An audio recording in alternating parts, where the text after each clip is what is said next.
Hallo ihr Lieben, ihr habt mich in den vergangenen Monaten ganz oft nach einem Rezept für selbstgemachten Hummus gefragt und ich dachte mir, nein, ein bisschen müsst ihr euch noch gedulden, denn für mich ist der Ramadan die ideale Zeit für solche Spezialitäten.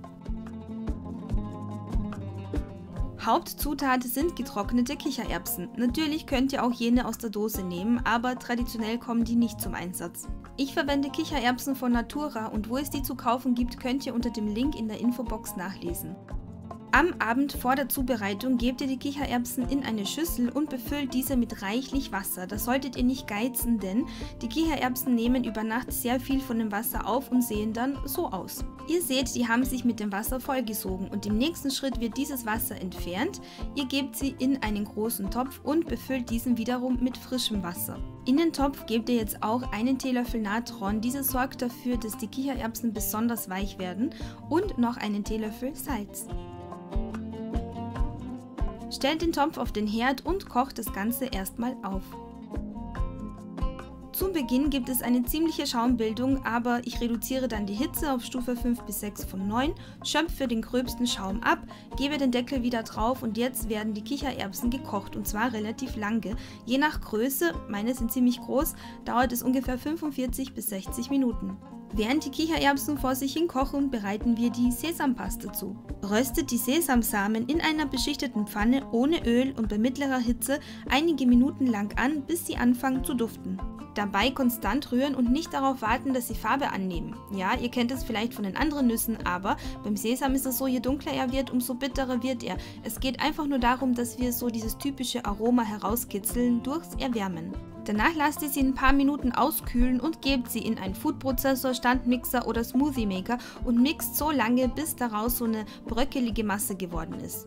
Dabei das Gerät immer wieder mal ausschalten, abkühlen lassen und wieder weitermachen, damit es nicht überhitzt. Wenn es so aussieht, fügt ihr das Olivenöl hinzu und fahrt fort mit dem Mixen, bis ihr am Ende eine schöne cremige Paste habt. Je leistungsstärker das Gerät ist, das ihr verwendet, umso cremiger und flüssiger wird das Ganze. Meines schafft maximal diese Konsistenz und ich bin damit absolut zufrieden. Falls ihr sie in größerer Menge zubereitet, füllt sie in saubere Schraubgläser um und lagert sie bei Zimmertemperatur. Danach wird die Zitrone ausgepresst, allerdings brauchen wir da nur die Hälfte.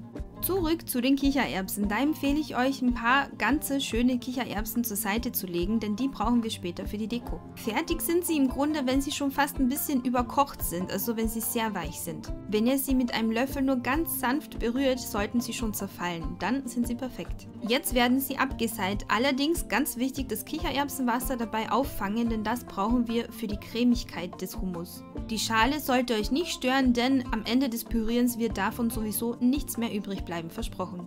Außerdem empfehle ich euch, Eiswürfel oder sehr kaltes Wasser zu verwenden. Dieses sorgt dafür, dass euer Hummus schön cremig, luftig und hell wird. Gebt die Kichererbsen in euren Standmixer, Foodprozessor oder irgendein anderes leistungsstarkes Gerät. Ich füge dann gerne ein bisschen von dem Saft hinzu, das sind ungefähr 50 ml, und püriere erstmal alles gründlich durch. Wenn ihr schon eine grob cremige Masse habt, könnt ihr Stück für Stück die Eiswürfel hinzufügen. Dazwischen immer wieder mixen und das Gerät anhalten, damit es nicht überhitzt. Anschließend kommt die Sesampaste dazu, Zitronensaft, Knoblauch, Kreuzkümmel, Pfeffer und Salz. Das Kichererbsenwasser fügt ihr beim Pürieren immer nach Bedarf hinzu, je nachdem wie cremig das Ganze sein soll. Für die klassische Variante verteilt ihr den Hummus auf einem Teller, streicht das Ganze glatt und macht dann einen Wirbel mit einem kleinen Löffel.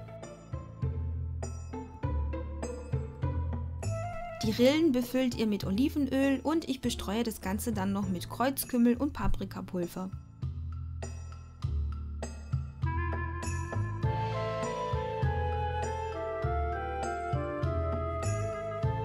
Zum Schluss noch die gekochten Kichererbsen, die wir aufbewahrt haben, und noch etwas Schnittlauch oder Petersilie. Ich habe den Hummus auf 3 Teile aufgeteilt. Der eine ist die klassische Variante und für die zweite brauchen wir einfach etwas Kurkuma.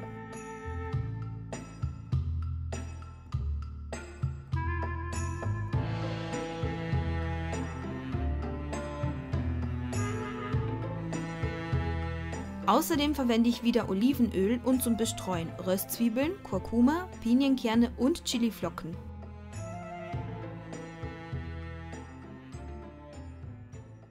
Für die letzte Variante gebt ihr zum übrigen Hummus einfach eine Dose gekochte Erbsen dazu, püriert das Ganze gründlich und dann sieht es so aus.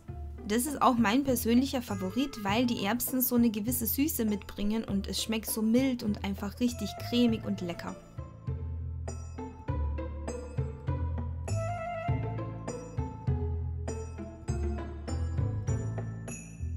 Wiederum etwas Olivenöl, ganze Erbsen und noch ein paar Chiliflocken.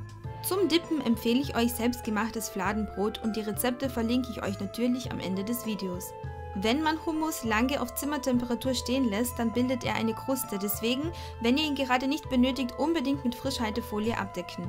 Apropos nicht benötigt, Hummus lässt sich wunderbar portionieren und einfrieren und ist dann sogar 3 Monate im Gefrierschrank haltbar. Ansonsten im Kühlschrank maximal eine Woche.